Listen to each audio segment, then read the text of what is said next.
don't do it for the purpose of weight loss, because it'll take a long time for that to happen. And it's a kind of, I feel it's going down the wrong road, in my opinion. So I would say go and do it for something that improves how you feel about yourself. So it's not necessarily about how you look or how much you weigh. Go and do it for the enjoyment. Go do it for something that makes you feel good.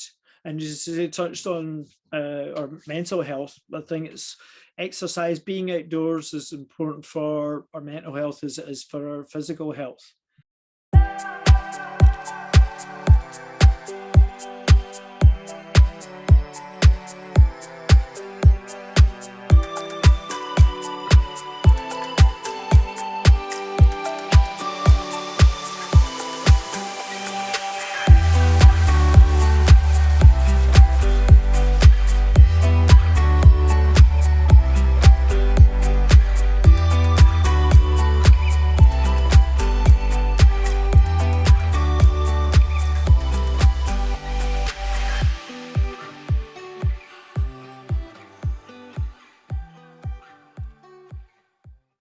So it's a very great morning today to Mr. Stephen Bonthrone, although it's not morning where you are, Stephen. Whereabouts are you in the world?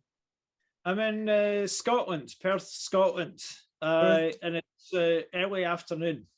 Early afternoon, and is it raining in Perth, Scotland today? No, it's fine. It's nice and dry. It doesn't rain all the time, just most of the time.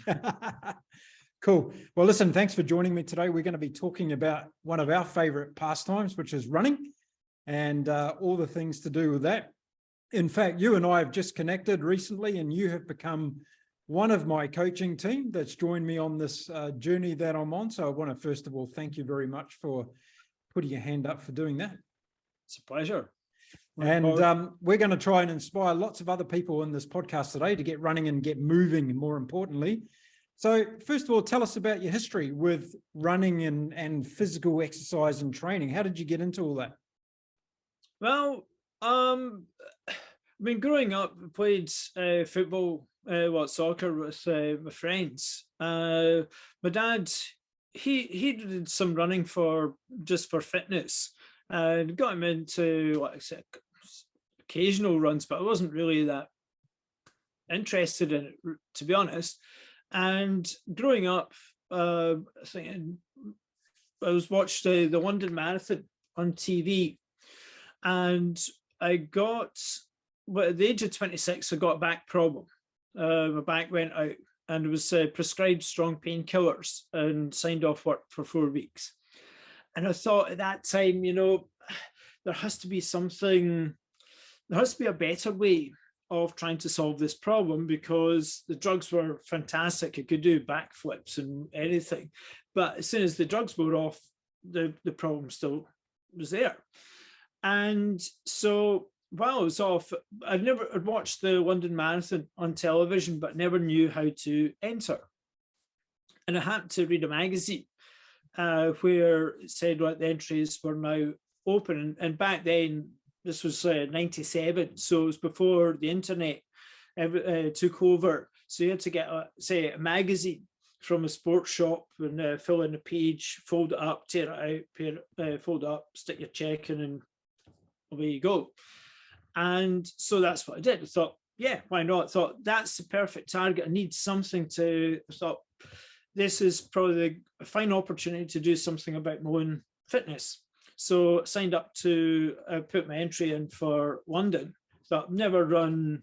Furthest I'd run was maybe 10K, but nothing of any great description, nothing of any regular consistency, to be honest.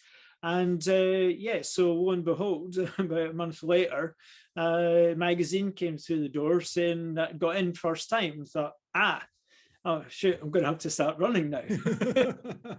And that was really the catalyst. I just started running. I started training with a couple of friends who were also doing it. And it never occurred to me that I couldn't do it. I thought, yeah, I'll just go with the flow and see what happens. And I ran it. I think it just felt totally inspired during the event. But crossing the finish line was the sense of accomplishment I've never experienced before. And I thought, wow, this is amazing. I thought, this is, it's found something I actually enjoy, because it was growing up in Scotland, it was always football. We would play in the streets, you could play anywhere. Like, nobody really did. There wasn't many people around who were doing, who ran, who were like track athletes or serious athletes. So yeah, let's say this is something I like for myself, doing for myself. So yeah, just took up running. I thought, well, if I'm going to do this again, I'm going to try and do it quicker. So then just, yeah, entered for London again for the following year, got in again, and it just kind of snowballed from there. Yeah, fantastic. So when did you get into wanting to help people and coach people to get into running, or to help them with their running? Well, that came roughly about the same time, because after that first time in London, I felt inspired, because it felt like I had this secret. I thought, I want to help people achieve something truly amazing that they didn't think was possible for them, like I just done with London.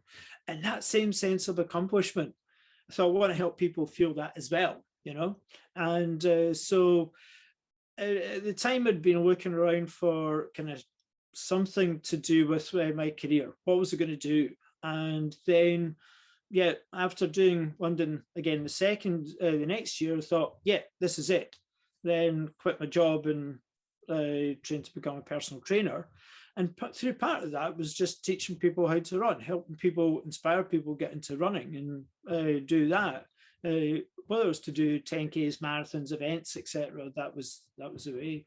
Yeah, okay, fantastic. Well, look, if you're watching the episode today and you want to get in contact with Stephen to get him to help you out with the running, you might be somebody who's learning to run for the first time. You've got no idea what you're doing, and you want a bit of guidance and support.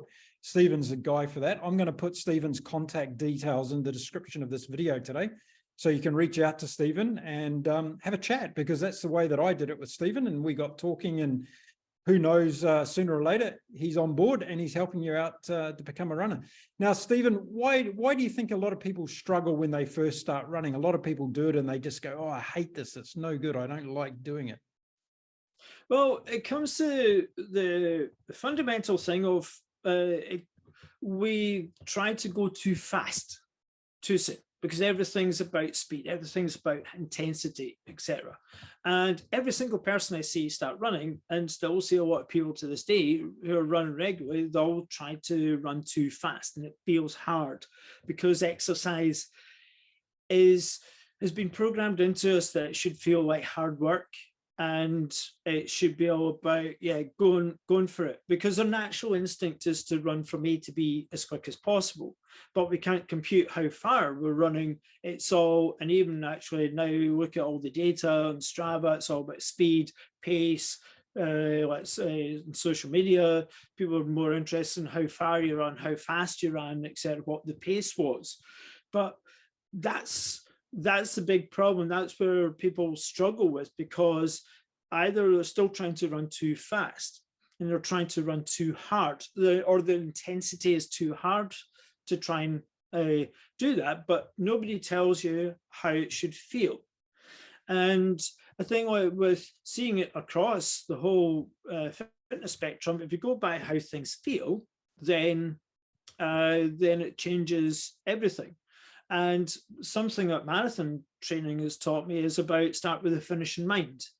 You know, so it's about how do you want to feel at the end of the run, crossing that sprint, having that sprint finish. So in some ways, if you start with that, then work back the way, then it makes it easier to pace, because you're always thinking about creating this big sprint finish, you know. And it's much more satisfying, I think, when you start off slower, then start passing people later in the run, rather than being the other way around. Yeah, rather than being fast. Good points. Good points. Now, not everybody starts running to want to run a marathon. So in terms of people getting into running, what advice would you give them to keep them interested and motivated in running? What are some of the different things they can do to enjoy their running? Well, I think that you've just hit the nail on the head there, Mark. I would say enjoyment is the key.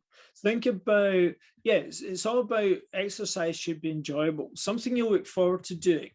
And I would say go to a park, go into some kind of nature, look up, look straight ahead of you, because everyone looks down at the floor. Look straight ahead of you, look around you, go by a river or something, and just think of how you want it to feel. And just start running. Just stop if you need to, but otherwise keep going. And as soon as you start thinking about something else. There's a saying that the run begins the minute you forget you're running. And so I would say go and start thinking about what you're going to do for the rest of the day. You know, what's your routine going to be like? What's one thing that you didn't do yesterday that you want to get done today? Go and do that. So once you start thinking about that, then you stop thinking about what you're doing and you just run. And without even thinking about it, really. And it's creating a much bigger experience rather than just the run. For those starting off on their journey with running, it seems to be a fairly simple sport. You put on a pair of shoes and away you go. But those shoes can be very, very important. In fact, they can stop you from getting injured and all the rest of it. So how important is it to make sure that you've got the right kind of running shoes for your particular foot? Well, I would say, having the right size. Now, I would say it should always be kind of a little bit, they say about half a size bigger than you would take for your normal shoes, because your foot's going to move around while you're running. But the best piece of advice you could give is go into a shop, try on a pair of shoes, find the most comfortable pair of shoes you can get, then get them. They will do fine. Mm-hmm. I don't think you need to go down the road of looking at some specially made shoes. You know, think of, I think running shoe manufacturers are very good at creating confusion about what you should have, but I don't think that's necessary. Comfortable is the way forward. I think as soon as you feel a pair of shoes, trying a pair of shoes and you feel, actually, I could run in these, go for it. You don't need the expensive ones either. You don't need to go and spend $200 or something on a pair of shoes. The latest Nike ones, or just because Elliot Kipchoge ran a pair of super fast shoes, that you need them also. You could get probably $50 or something. You could probably get the best pair of shoes. But it's all about, just make them, find the ones that feel the most comfortable, that you feel actually you could want to run in. Start small. Once you get into it, if you want to, then treat yourself to something better, but start easy. You don't have to splash out too much too soon. Okay, good advice. Now, what about running frequency for someone that's starting again, in terms of, should they be getting out there every day and hitting the pavement, or what do you suggest in that area for, once again, someone that's just starting off running? Well, I would say about 3 times a week to begin with. Okay, but again, it's all about time spent running. And again, focus on how it feels. So that could be every second day, but in the days between, just get out walking. So it's building in the activity. So if you're running one day, next day, go for a walk. Even try to build in some consistency. So you get up in the morning and go run, or whatever time of day that is your preference, or at lunchtime, etc. Make that as a habit of you do activity at that point. So one day go try a run, the next day go for a walk, then think about your next run, then go run the next time, and so each one you want to make it better than the one before, or make it more enjoyable. So you'll learn from every single run, and it shouldn't be hypercritical, because it's more about trying to, the thing I always use with clients is, the runners I work with, is think of what you do differently next time to make that next run better. Then go try it. Yeah. then we'll know the answers. So it could be that you did run too fast and it was too hard in the first run. That's okay. If you think about, okay, maybe the next time I need to slow down a bit, sure, go try it and see what happens. Because you either get the outcome you're looking for, or you know how to do it better next time. Yeah, And exactly. Good advice again. Now, a lot of people take running up for the peripheral benefits, such as the perceived benefit of losing weight, mental health reasons. What are your thoughts around that in terms of people looking at, well, you know, if I start running, I'm going to lose a ton of weight. What are your thoughts around that? You know what? I'd say don't do it for that. Do it for yourself. Do it for the person you wish to become. Weight loss will happen along the way, but don't do it for the purpose of weight loss, because it will take a long time for that to happen. And it's a kind of, I feel it's going down the wrong road, in my opinion. So I would say go and do it for something that improves how you feel about yourself. So it's not necessarily about how you look or how much you weigh. Go and do it for the enjoyment. Go do it for something that makes you feel good. And as I touched on our mental health, I think it's exercise, being outdoors is important for our mental health as it is for our physical health. Yeah. So get out, get moving, enjoy the experience and feel like it's something you really get a buzz from doing, and keep building on that. And the weight loss will happen without even trying, really. Don't, because as soon as you start to feel good, your diet will naturally change. Yep. And you'll feel better. You'll feel more wanting to have something that will help you run better. Yeah. Now, a lot of people might be thinking, well, you know, I can't run because I've got sore knees when I run, or I've got this other problem that I have when I run. Is it possible to start running and overcome these problems? Do you find that, you know, running actually makes some of your muscles and bones stronger as you get going? It can do. Now, the key thing to, I would say, like with anything, go see a doctor, see your GP or see a physiotherapist. So get aches and pains checked out first, so that it's not something serious that's going to get made worse by running. It's a way of, sure, it can help overcome stiffness and general malaise from sitting down. Because the biggest thing I see people nowadays tell me, like, they feel heavy and unfit, but really it's certainly, I think, a global issue these days is we spend far too long sitting down and not moving about as much as we used to. So being unfit and heavy is not necessarily to do with diet, but mostly because we don't move. So certainly by running, it could ease a lot of stiffness. It's just getting the whole body moving, really. And it's getting outdoors, get the whole body moving, then that can start to get things going. So you might find, yeah, by general stiffness could disappear by running, but it's important to know the difference between, say, like muscle soreness or stiffness or actual pain.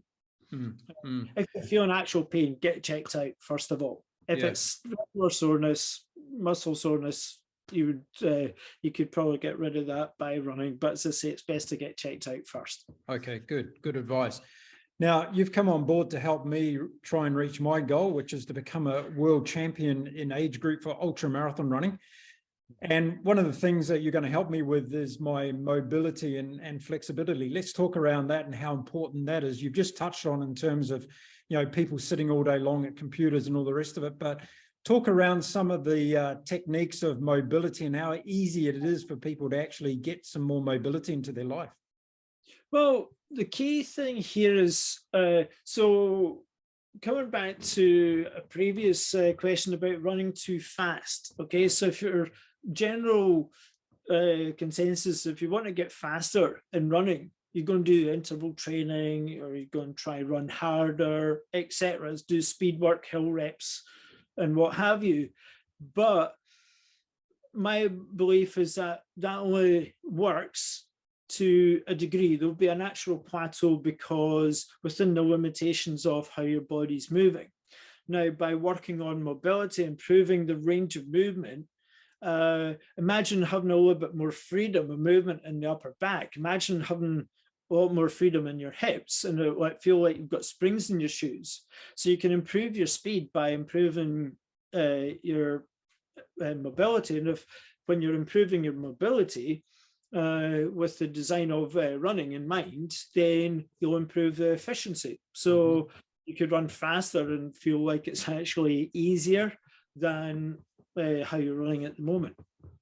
Now, running and getting into the world of running, it's an evolutionary process. We, as we start to get fitter, we get a bit more bolder with the distances that we run and all the rest of it. What mistakes do you think early stage runners make when it comes to, increasing their distances and things? I think it can often be trying to go too far too soon. Okay. And certainly in the UK, there's been a big thing about Couch to 5K, where it's a free program. It takes 9 weeks, which, okay, my belief is that you could get there sooner by just focusing on the enjoyment. But it's either injuries come from either trying to build up the distance too much too soon, or trying to go too fast too soon. So you want to, like anything else, you want to adapt. So you don't go in first day in the job, a new job, and expect to be doing the work of the chief executive. You build your way up, and it's exactly the same way in running.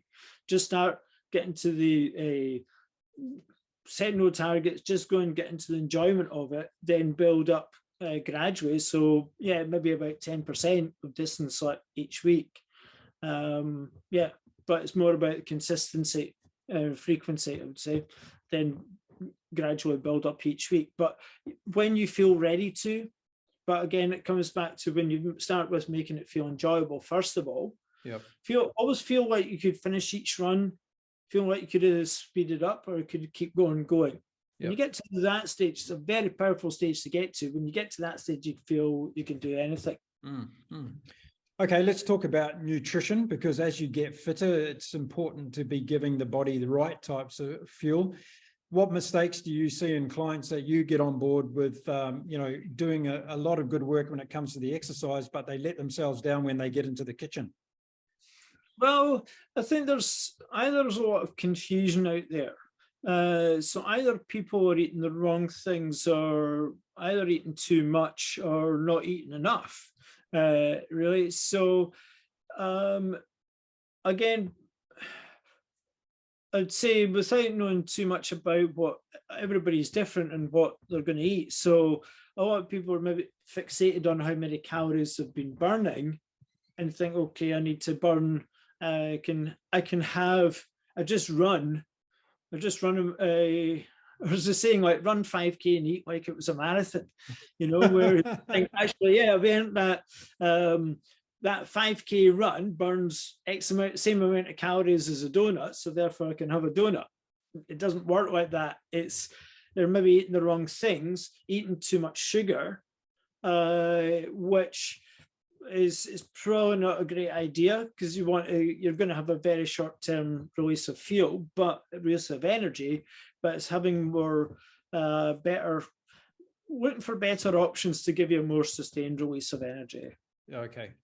So of the clients that you look after and you're training and coaching and supporting, what are some of the biggest mistakes you see them making when they first join your group?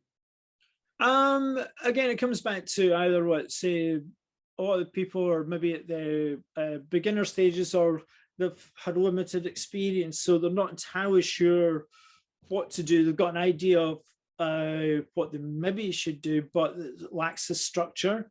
So there's a lot of confusion out there of what you should be doing, even in any sport, any part of fitness.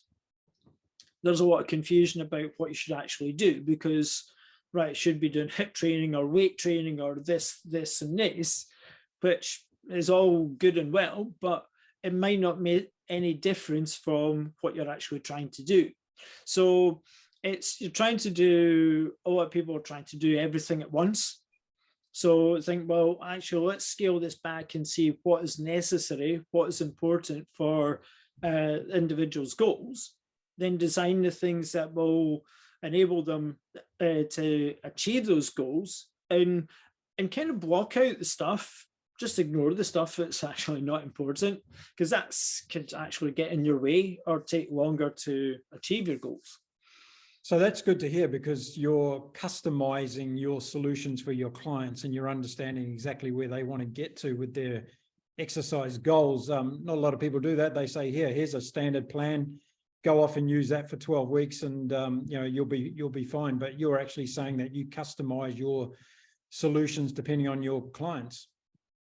Well, yeah, everybody's got a different starting point, and this is the thing. Everybody's got a different starting point. Everybody moves differently. So how, let's say, for an example, how you do a squat might be different from me, might be different from the next person.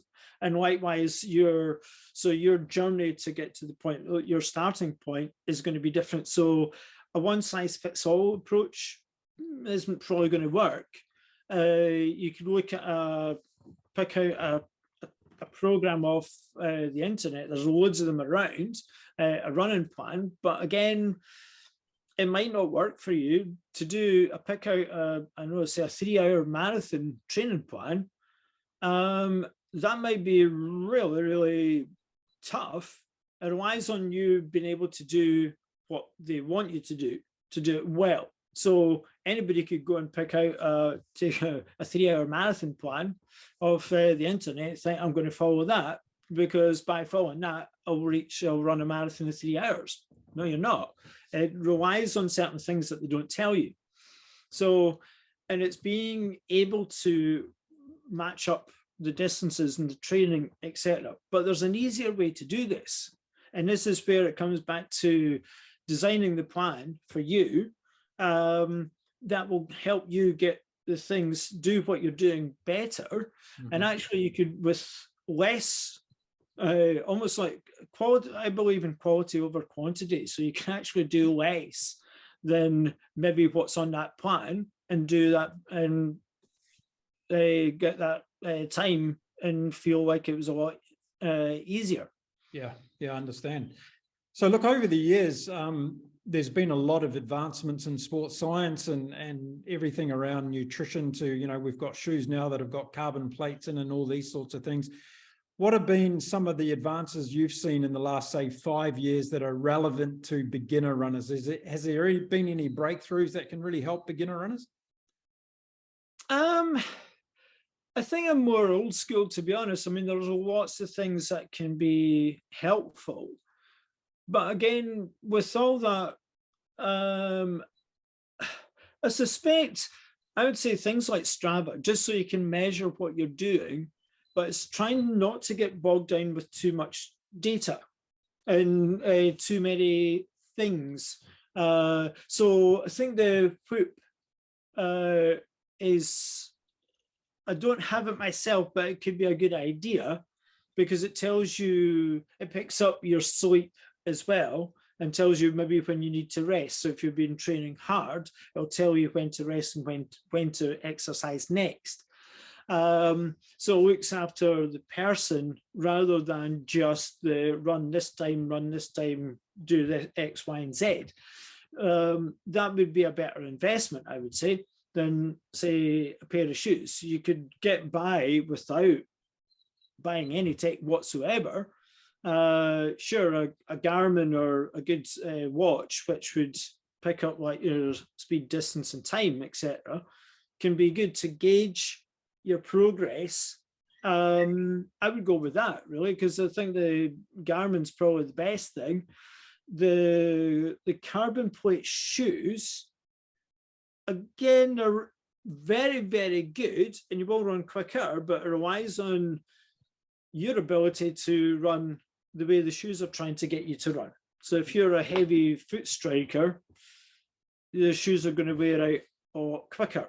Yeah. So it's actually creating a much more efficient running stride, then you'll get more out the shoes. So right. The shoes themselves, you could buy $250 shoes with a carbon plate, same shoes, etc., the latest Nike ones or whatever, but they may not actually do anything for you. It might not necessarily be, see, the the greater times that you think you're going to get.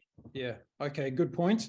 And I'll just add to that, this video today is not sponsored by Garmin. That was Stephen's. Stephen's personal share, remember Garmin watch. Yeah, ship us over a couple of free Garmin watches. We're not too fussed about that. Okay. One of the last things I wanted to ask you about today, Stephen, was in relation to injuries. Now, if someone's starting their running journey, there's inevitably a time where they're going to feel a niggle here or there. What advice do you give around people who have just picked up their first running injury? And sometimes it can demotivate them. They want to give up running, or they don't know how to get over it properly. What advice do you offer there?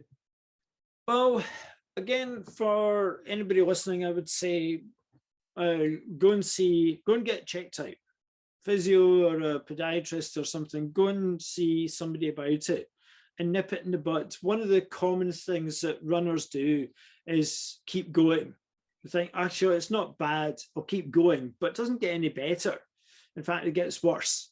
It's usually the thing. And then if you don't do something about it quickly, then it gets much worse than you have an enforced layoff. And that it just gets worse and worse.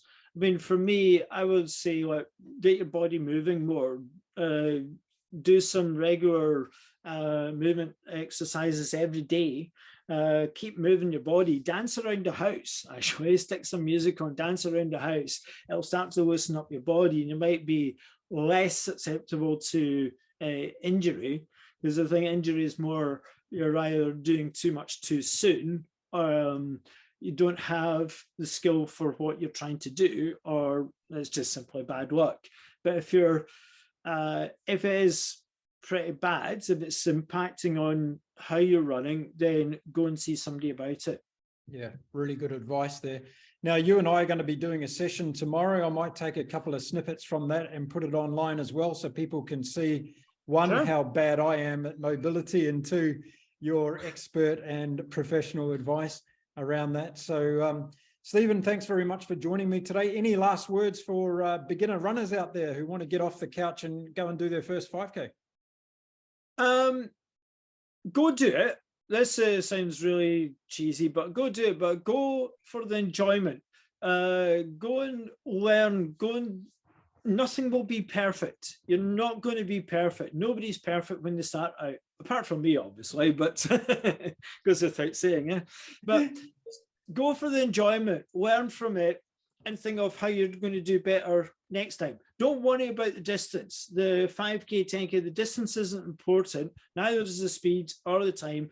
Just go and have fun. Go and enjoy the whole experience. Make it part of something that you do. Go with friends. Go find somebody else to chum along with you that you can chat to, put the world to rights with. While you go and take a photo of something that you see when you're out running. Something nice, something that you will remember it by, because after the run, you will remember every time you look at that photo, it will take you back to how good that running experience was. Go out, look around you. As I say, everybody looks down at the floor, and that makes everything harder. But stand tall and don't worry about what people think. Okay, a lot of people are caught up in how people will imagine how they are when they're running, but just assume everybody thinks you're weird anyway, because I do, and it makes life a lot easier. Everybody is too, but they might not be. They might think, actually, you look really, really good. Wish I could run that way. Just go and enjoy the experience, and have fun. Then see where the journey takes you. Great piece of advice to finish up our episode today. Stephen, thank you for joining me. As I said in the beginning, I'm going to put all your contact details in the link of this video today, or the link in the description of this video. And if you're out there and you're wanting to get into running for the first time, maybe you're just finding a little bit difficult to get that extra bit of motivation to start your running journey, contact Stephen, have a chat. I'm sure he'll be able to convince you that it's the best decision you'll ever make in your life, is to get out there and do a bit of running. So, Stephen, thank you again. And I'll see you bright and early tomorrow for a bit of a mobility session. Lovely chatting to you, Mark. Yes, I look forward to tomorrow. Okay, mate. Have a great evening. Thanks, you too.